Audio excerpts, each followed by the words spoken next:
हा तू सासू सासऱ्यांवर ओरडते, ते म्हातारे तुझं ऐकून घेता. सुंदर शब्द वापरला. क्रिकेट खेळायला जातो. पूनमने तुझे आई बाप तोडून टाकले तर आमच्याकडे बघ कोण आहे. हे बघा आमच्याकडे कोण आहे.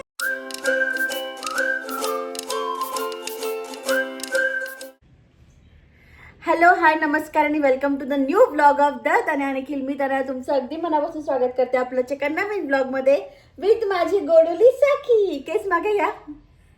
आम्हाला इतकं आवडतं ना हे काम. तर आजचा दिवस खूप धावपळीचा आहे, जसं तुम्हाला मागच्या ब्लॉगमध्ये मी ऑलरेडी सांगितलं होतं. तर आज आमच्याकडे आहे मस्त गेट टुगेदर आमच्या फ्रेंड्सचं. आधी 2 जण होते, मग 4, मग 10 आणि आता आम्ही जवळजवळ सगळे लहान मोठे मिळून 26 जण आहोत. तर माझी सकाळपासून खूप दमछाक चालू होती. मी मसाला वगैरे परतून ठेवला. संध्याकाळी मोस्टली तर नॉनव्हेज असणार आहे, कारण निखिलचे सगळेच फ्रेंड नॉनव्हेज खातात. आम्ही फक्त 4 जण व्हेजवाले आहेत, अदरवाईज सगळे नॉनव्हेजवाले आहेत. सो खूप गडबड चालू आहे. आता डीमार्टला चालली आहे, कारण थोड्या वस्तू घ्यायच्या आहेत. लहान मुलांचा खाऊ आणायचा आहे, कारण खूप सारे लहान मुलं आहेत. पण आजचा दिवस खूप मजेशीर असणार आहे. आमची माही पण येणार आहे. निखिल तू किती एक्सायटेड आहे? मी भरपूर एक्साइटेड आहे. असे पण तुम्ही आमचे ग्रुपचे ब्लॉग नेहमी बघता आणि एन्जॉय पण खूप करता. पार्सलाला घे ना निखिल. अरे तू काय हा ते करते मी. बाय द वे माझं नवीन चॅनल, ज्याच्यावर हार्डली 6000 फॉलोअर्स आहेत ना. 1 मिनिट. तर आमचे पहिले पाहुणे आले आहे. आम्ही घरी यायच्या आधीच ते घरात होते आणि दरवेळेस विशाल भाऊजींना चुकता चॉकलेट माझ्यासाठी आणतात. माझा नवरा सुद्धा आणत नाही, पण भाऊजींना माहिती मला आवडते म्हणून ते आणतात. आज नो डाएट. चलो शुभू आली आहे. मला कामात इतकी मदत होणार आहे आता की बस कधी. हे बघा आल्या आल्या जर आम्ही काही कामाला लागलोय ते या कामाला. शुभूच्या मेकअपवर आमचा, शुभूच्या प्रॉपर्टीवर नाही माहिती, पण शुभूच्या मेकअपवर पूर्ण माझ्या पोरीचा हक्क आहे. हो ना शुभू? येस, माझे पिल्लूच आहे सगळं है ना बाळा. शकू शकीला काहीच घेणं देणं नाही. मम्माला दाखव. वा छान छान. ओके, तर वर्क मोड ऑन झालाय. तिकडे खाऊच्या बॅग आहेत. आता कसं काय होणार आहे माहित नाही. आणि निखिल करतोय आज चिकन आणि मटन दोघं करतोय, आणि चिकन फ्राय करतोय ना. मी मसाला वाटून ठेवला होता सकाळी उठल्या उठल्या. आणि आता निखिल आलाय. मला काहीच काम नाही, मला फक्त भात आणि डाळ करायची आहे. भाकरी नाही का ताईंना बोलवलंय, कारण एवढा झालंच नसतं ते माझ्याकडून. आम्ही सगळ्यांनी 1-1, 2-2 केल्या असल्यापेक्षा त्यांना येऊन तुम्ही करून जा असं सांगितलंय. बघू आता कसं कसं काय काय होतं. अजून तरी सगळी मेंबर आलेली नाहीये, फक्त शुभू आणि भाऊजी आले. आमच्या मुक्कार गप्पा झाल्यात. मग डीप लेवलवर तुला पागल बनवलं गेलं. मित्र येणार आहे म्हणून माझ्या व्हेज साठी कधीच एवढा तयार नसतो. व्हेज म्हणजे काय, जेवण आहे का? Do comment. व्हेज म्हणजे जेवण आहे का? व्हेज म्हणजे व्हेज म्हणजे जेवण आहे. याच्यात तरी तुम्हाला ऑप्शन नाही, ओनली फक्त चिकन आणि मटन आहे. आमच्याकडे केवढ्या भाज्या आहे. त्याच्यात व्हरायटी किती माहिती का तुला? याच्यात आमची पण मेथीची भाजी 4-5 प्रकारे केली जाते. 4-5 चिकन किती प्रकार होतो माहिती का? मटन पण आमच्याकडे भाज्या किती आहे बघा. इकडे वाटण झालंय, इकडे निखिल चिकन टाकतोय, इकडे मटण टाकतोय. आणि माझ्याकडे खूप मोठं पातेलं नाही, त्याच्यामध्ये स्वातीकडनं येत आहे भाजीसाठी. आता आम्ही सूप करतोय. आणि आता इकडे सगळ्या बॅगा वगैरे मॅनेज करणार आहे. ही खाऊची बॅग आहे. अजून एक खाऊची बॅग कुठे आहे? इकडे खाऊच्या बॅग आहेत. आज ह्या प्लेट्समध्ये जेवणार आहे आम्ही. बघू. आणि हे पोरे कुणी शेट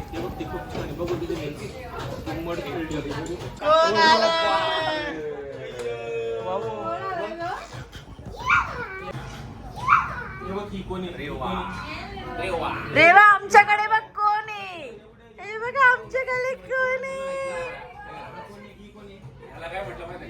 इतका गोंधळ आहे. आतमध्ये निम्मे आहेत. त्यांना ना रुहीच्या डान्स क्लासच्या टीचरला बघायला जायचं होतं.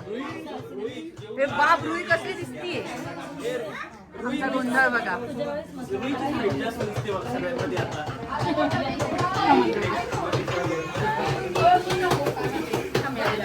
से हाय निखिल. नाही हे पाप असतं व्हेज वाल्यांचं नॉन व्हेज वाल्यांनी खाणं. चिकनचं फ्राय बनवतो. झूम करते जरा. मसाला हाच वापरायचा. अरे एकट्याला एवढे का मग?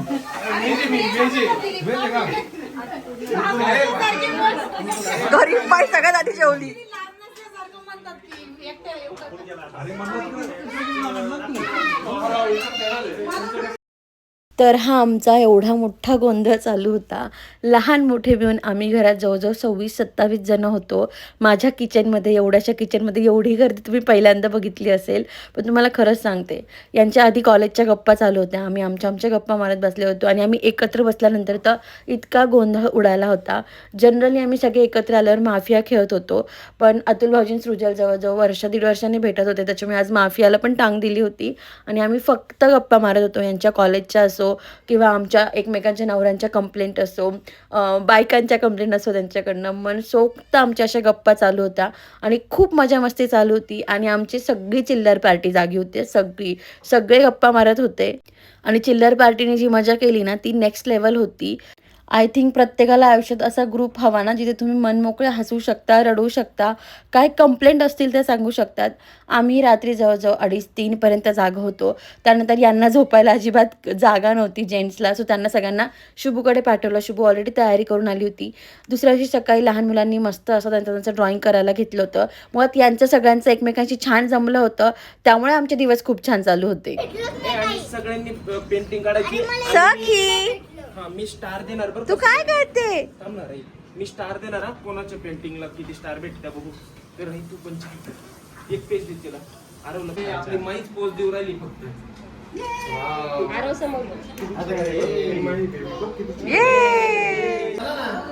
चला ना,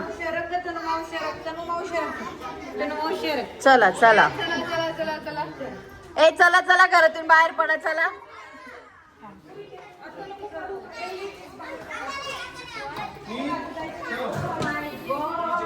दिलीप भाऊजी रिसेप्शन वर बिल क्लिअर करा. दिलीप बिल जाऊ द्यायचे. टॉयलेटच्या वस्तू नीट लक्षात ठेवा. जाताना खिशाला घालून घेऊन जायला लागले. पॉसिबल.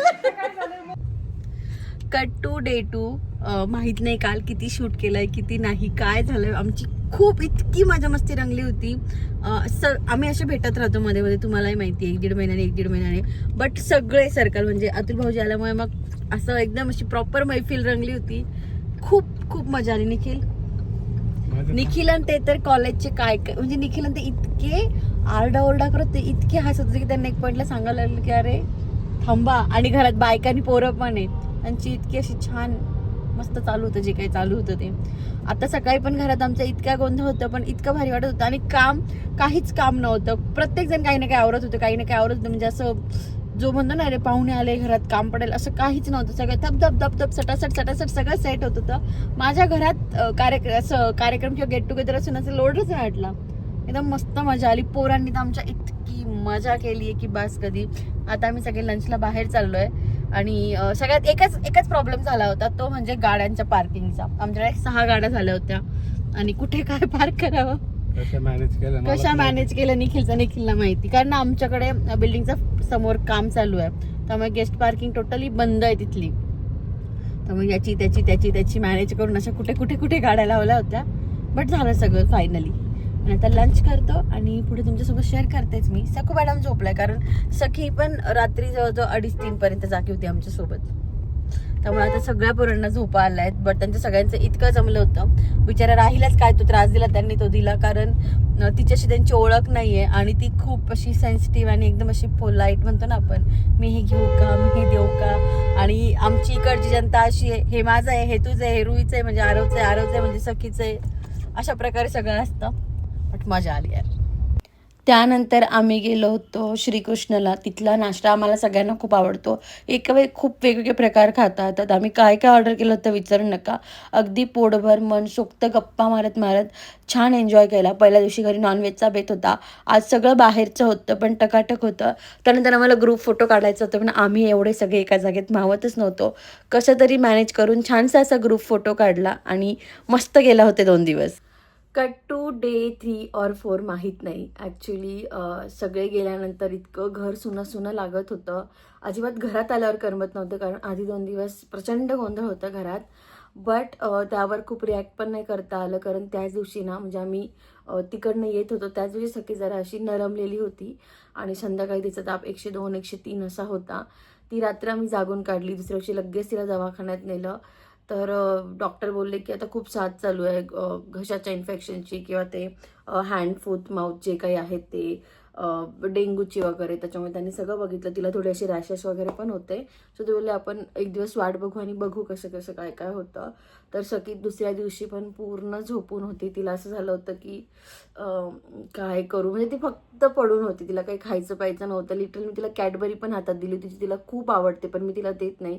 ती पण तिने अशी मला फेकून दिली की मला नको आहे, काहीच नाही, बिस्किट चॉकलेट काहीच नको होतं. इडली डोसा आम्हाला इतका आवडतो तोही खायचा नव्हता. तिच्या तोंडाला चवच नव्हती. लिटरली इतकं बळजबरी आम्ही तिला खाऊ घातलंय, कारण तिला 4-5 औषधं होते. त्यामुळे मग 2-3 दिवस माझं काही शूट करायचं किंवा काहीच मूड झाला नाही. आता ती बरी झाली आहे तरी तिला आम्ही शाळेत पाठवत नाही, कारण थोडा ताप आहे. म्हणजे खूप नाही, असा 99च्या आसपास आहे.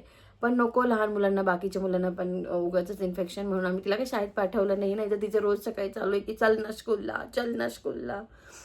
पण ठीक आहे यार, म्हणजे ती आता बरी झाली तर म्हटलं चला शनिवारचा व्लॉग आहे, आज जवळजवळ बुधवार आहे, तर आज म्हटलं आज तरी एंड करूया. अदर दॅन दॅट रविवारी सकाळीच आम्ही एवढा चांगला मूडमध्ये होतो. मी सकाळी फोन उघडला आणि मला 3-4 कमेंट्स अशा दिसल्या. एकच व्यक्ती आहे जी लिमिट क्रॉस करून बोलत होती. मी कमेंटवर बोलणं खूप आधी सोडलं, तुम्ही बघितलं असेल की आता आपण त्या गोष्टीत पडतच नाही. बट जेव्हा आईवडिलांवर येतं तेव्हा आय थिंक उत्तर द्यायलाच पाहिजे. तर ती जी पर्टिक्युलर व्यक्ती मी कमेंट टॅग करेल त्यांचं असं म्हणणं होतं की मी तुम्हाला सांगते, मी व्लॉग खूप लेट आले, पण मी सिन्नरला 3च दिवस होते. आम्ही गुरुवारी गेलो दुपारी, गुरुवारची रात्र तिथेच होतो, शुक्रवारी दिवसभर तिथे होतो, शनिवारी सकाळी आम्ही नाशिकला गेलो होतो, कारण निखिलचं पण काम होतं आणि मला माझ्या आईला पण भेटायचं होतं. तिला जो काही त्रास झालाय त्याचं नाव मी नाही घेऊ शकत, कारण मला खाली कमेंटमध्येच कोणीतरी सांगितलं होतं की ते बोलायचं नसतं, बोललं तर अजून वाढतं. म्हणून मी 2 तास आईकडे गेली होती. 1 तास अजून वाढला कारण मावशी आलेली होती. मी 3 तास गेली होती. परत तिकडनं येऊन सिन्नरलाच आलो. रविवारी सकाळी आम्ही सिन्नरवरनंच परत आलो. म्हणजे आम्ही लिटरली 2 ते 3 दिवस तिथे होतो. त्यात 3 दिवस मी सिन्नरला मुक्कामी होती. 3 तास आईकडे गेली होती. त्यात त्या पर्टिक्युलर बाईचं म्हणणं आहे की तू का माहेरी गेली होती, आणि ठीक आहे. आणि अदर दॅन दॅट तू निखिलला तोडून ठेवलंय, घरच्यांपासूनचे सासरे खूप चांगले, तू तोडून ठेवलंय. तर मी निखिलला पुण्याला नाही घेऊन आली आहे. माझ्या लग्नाच्या आधीच्या 12 वर्षापासून निखिल वेगळाच राहतो. कधी कोपरगावला होता, कधी संगमनेरला होता, कधी इकडे पुण्याला होता. तर मी नाही तोडलंय आणि माझ्या लग्नाच्या आधीच त्यांनी घर घेऊन ठेवलं होतं आई तात्याने निखिलनी. सो मी त्याला तोडून इकडे नाही आणलंय. मला उलट माझ्या लग्नाच्या वेळेस तुम्ही जर मागचे व्लॉग बघितलं असेल तेव्हाच मी निखिलला सांगितलं होतं की मला इकडचंच नाशिक सिन्नरलाच राहायचं आहे, म्हणजे नाशिक साईडलाच राहायचं आहे, मला नाही यायचं आहे पुण्याला. इज लाईक आपण 2-3 वर्षात येऊ, पण तो काही गेला नाही आणि तर मी पण पुण्यात रुळायला लागली आहे. तर मी तोडून इकडे नाही आणलंय. पूनमने तुझे आईबाप तोडून टाकले, तर व्हॉट द हेक, पूनमने आईबाप तोडून टाकले. तर पूनमचा नवरा तिथे जॉब करतो म्हणून ते तिथे राहत आहेत. जर दादा दुसरीकडे जॉब करत असतात तर ते लिटरली ते दोघंही वेगळेच राहिलेले असते. आणि अजूनही दादाचा जॉब आमच्या घरापासून 25-1 किलोमीटरवर आहे. तर आईने त्याला सांगतं पण की तू ऑफिसच्या जवळ काहीतरी घे, उगाच ट्रॅफिक येणं जाणं. त्यांना नाही जायचं, तो त्यांचा प्रश्न आहे. आणि मला पण काय, आणि तू सासू सासऱ्यांवर ओरडते, ते म्हातारे तुझं ऐकून घेता. हो मी ओरडते, मी मुलीच्या हक्काने त्यांच्यावर ओरडते आणि ओरडत राहील. आणि मी जसं माझ्या आईवडिलांना ट्रीट करते तसंच त्या दोघांना ट्रीट करते. आमचं ना असं खूप चांगलं हे, आणि मी ओरडते तात्यांना. आणि तुम्हाला सांगते, तात्या घरात निखिल आणि आईंना घाबरत नाही जेवढं मला घाबरता. आमच्या तात्यांना एकच वाईट सवय, ती म्हणजे सिगरेटची. मी तुम्हाला सांगते, मी गेल्यानंतर डायरेक्ट पाकिटं असे फेकते त्यांचे, आणि ते घाबरतात की नको तनय आली आहे, आणि मी त्यांना झापते. आणि त्यात मला काही चुकीचं वाटत नाही. तिथे त्यांची मुलगी असती तर त्यांनीही झापलं असतं. निखिलही ओरडतो त्यांना, मीही ओरडते. त्यात मला नाही वाटत खूप, मी काय अपमान करून बोलत नाही, पण ज्या गोष्टीत बोलायला हवं त्याच गोष्टीत मी त्यांच्याच चांगल्यासाठी रागवते. आणि आय थिंक एक सून जर तुम्ही चांगली असाल तर तुम्हीही ते कराल. मी माझ्या पप्पांना जसं रागवते तसंच तात्यांना रागवते. आईच्या आजारावरनं तिला जे झालं होतं, दवाखान्यात जात नव्हते, तिला जेवढं ओरडली त्याच्या दुप्पट मी माझ्या सासूबाईंना ओरडली. कारण आम्ही गेलो त्याच्या आधीपासून त्या आजारी होत्या, त्यांना दवाखान्यातच जायचं होतं. त्यांचं असं होतं की मी 2 दिवस अंगावर काढलं ना, मी 2 दिवस घरात राहील ना, खूप बरं होईल. तिसऱ्या दिवशी मी इतकी बडबड करून आली आहे. आणि रिगार्डिंग तात्यांना ओरडते, सेम मी माझ्या पप्पांना ओरडायचे. माझ्या पप्पांना ना आमचं घराचं बांधकाम चालू होतं ना, तेव्हा सवय होती तंबाखूची. कारण तिथे ते कामगार असायचे ना, सोबत दे रे थोडी. मी तुम्हाला सांगते, मी इतक्या पुढे अशी फेकायची. माझे पप्पांचे मित्र होते प्रोफेसर, ते काका पण घेऊन यायचे. ते दारात आले, गेट वाजलं की मी इतके जोरात ओरडायची, मी त्या काकांचं पण फेकून द्यायची. सो मी अपमानकारक काहीही बोलत नाहीये. ते चांगल्यासाठी जी त्यांची मुलगी असते ओरडली असते, आणि मी ते पण मला मुलीसारखं ट्रीट करतं. मी तुम्हाला सांगते, मी हक्काने माझ्या सासरच्या घरात राहते, काय खाते पिते, मला माझ्या सासूबाई सुद्धा आयतं ताट देतात. इतकं हक्काने मी तिथे राहते. ते माझं घर आहे, मी त्यांना आपलं मानलंय. मी त्यांना ओरडेल. जसं मी माझ्या आई पप्पांना झापते दिवसातनं एकदा, तसं मी त्यांनाही ओरडते बऱ्याच गोष्टीवरनं. तर मी खूप असं रॉंग वेने किंवा तोडून इकडे तिकडे असं काहीही केलेलं नाहीये. त्यांचाच पोरगा आधीपासून इथे राहतो, तर त्यांना उलट ते स्वतःच सांगतील की मी त्याला किती वेळेस सांगते की चल रे घरी, कारण मलाच एकत्र लोक आवडतात. तो माणूस घाण आहे थोडा निखिल. त्याचे खूप सिलेक्टिव्ह लोक आहेत ज्यांच्या तो क्लोज आहेत. माझं असं नाही, मी सगळ्यांशी बोलते, सगळ्यांसोबत राहते. सो या कमेंट करताना विचार करा. आणि ते आहे ना की तुझ्या आई बापाला असं वागवलं तर माझी वहिनीही माझ्या पप्पांना तेवढंच ओरडते. ते चुकले किंवा त्यांनी गोळी नाही घेतली किंवा ते चिडचिड करत असेल तर माझी वहिनीही ओरडते. तिला मी नाही म्हणत का गं तुम्हाला पप्पांशी असं का बोलते, नाही, ती त्यांना सांभाळते. म्हणजे ते एकत्र राहत आहेत. आता त्यांची जबाबदारी तिच्यावर आणि दादावर आहे. त्यामुळे ती ओरडली आई पप्पांना तरी मी नाही म्हणत का तू माझ्या आई पप्पांना का ओरडली. ती त्यांच्या चांगल्यासाठीच ओरडते. आणि याच्यात काही अपमानास्पद असं काहीही नाहीये. जर तुम्ही दवाखान्यात जात नाहीये, तुम्ही चिडचिड करताय, जर तुम्ही काहीतरी वाईट घेताय, तुम्हाला ओरडलं. आणि मी तर आधीपासून ओरडत आली की तुम्ही निखिलला बोलतच नाही या गोष्टीवरनं. मी आत्ता नाही, 7 वर्ष झाले माझ्या लग्नाला. मी स्टार्टिंगपासून आई त्यांना म्हणते की त्यांना कसं झालं, तो एकुलता एक आहे आणि 10वी नंतर तो वेगळा राहिलाय. पण त्याच्या आधी पण 7वी पर्यंत तो त्याच्या काकांकडे राहायचा. आमचं एक घर होतं सिन्नरला, तिथे आमच्या घरातली सगळेच मुलं त्यांच्याकडे शिकायला होती. निखिलचे जे नाना नानी होते त्यांच्याकडे. त्यामुळे तो हार्डली 3-3.5 वर्ष त्यांच्याकडे राहिला. त्याच्यामुळे त्याला नाही म्हणणं किंवा त्याला रागवणं तात्यांना अजिबात आवडत नाही. मग तो वेळेवर लेट आला घरी वगैरे तरी ओरडत नाही. त्यावरनं मी त्यांना आधीपासून बोलते की तात्या बोलात आला. तर यात मी मोठ्या आवाजात बोलते, त्यांचा अपमान करते असं काहीही नाहीये. तसं असतं तर आमचं बॉन्डिंग आहे तसं झालं नसतं, आमचं जाणं येणं पण राहिलं नसतं. सो प्लीज यार, ह्या गोष्टी अशा उगाचच हे नका करू की तू पुण्याला राहते मग पूनमने पण तुझ्या आई वडिलांना सोडून राहायला पाहिजे. पूनम दुसरीकडे राहायला गेली तरी आम्ही तिला आनंदाने पाठवू. तिचा डिसिजन आहे, तिचं मेडिकल तिथे, ती तिथे राहते. तिला पण एकत्र कुटुंब हवं होतं, मलाही एकत्र कुटुंब हवं होतं. हे मी तुम्हाला आत्ता उगाच कमेंट आली म्हणून आधीच्या व्लॉगमध्ये पण खूप वेळेस सांगितलंय. सो प्लीज या अशा गोष्टीमध्ये कमेंट करताना जरा विचार करत जा इकडे तिकडे. उगाचच बोलायचं म्हणून बोलत जाऊ नका. म्हणजे मला दोघंही सारखं आहे, सासर माहेर. उलट माझ्या सासरीत जास्त आराम होतो, हेही मी तुम्हाला किती वेळेस सांगितलंय. सो प्लीज यार ह्या गोष्टी नका. आणि पुढच्या वेळेस तुम्ही अशी तात्यांना घेऊन बसते ब्लॉगमध्ये. थांबा, तात्या येणार आहेत. सकी खूप जाम झालेली होती, तात्यांना अजिबात बघवलं नाही. तर मी केला होता तात्यांना फोन, तर तात्या बहुतेक शनिवारी येणार आहेत. तर मी आता त्यांना घेऊन बसेल इथे की सांगा काय प्रॉब्लेम आहे काय नाही ते. बट अशा कमेंट करत जाऊ नका, उगाचच तुमचा पण फालतू व्यवहार जातो. अशा कमेंट वाचलं की वाईटही वाटतं. मी ती मुलाला सासऱ्यांपासून तोडणारी सून नाही. प्लीज, आम्ही घरी काय करतो, घरचे आमच्यासाठी काय करता, ह्या गोष्टी सगळं मी आतमध्ये नाही सांगू शकत. बट आमचं खूप चांगलं बॉन्डिंग आहे. उगाचच जे मी दाखवते ते अगदी रॉ असतं. उगाच एडिट करून की ताते तुम्ही असं बोला, आई तुम्ही असं बोला, असं कधीच नसतं. त्याच्यामुळे तुम्हाला त्या व्हिडिओजमधनं पण दिसत असेल की असं कटूपणा किंवा असं वाईटपणा नाही आहे. तर तुम्ही पण नका आणू प्लीज. आणि जर आईतात्यांसोबत राहायचं असेल ना तर खाली कमेंटमध्ये निखिलला सांगा की निखिल जा सिन्नरला राहायला. मी एनी टाइम जायला तयार आहे.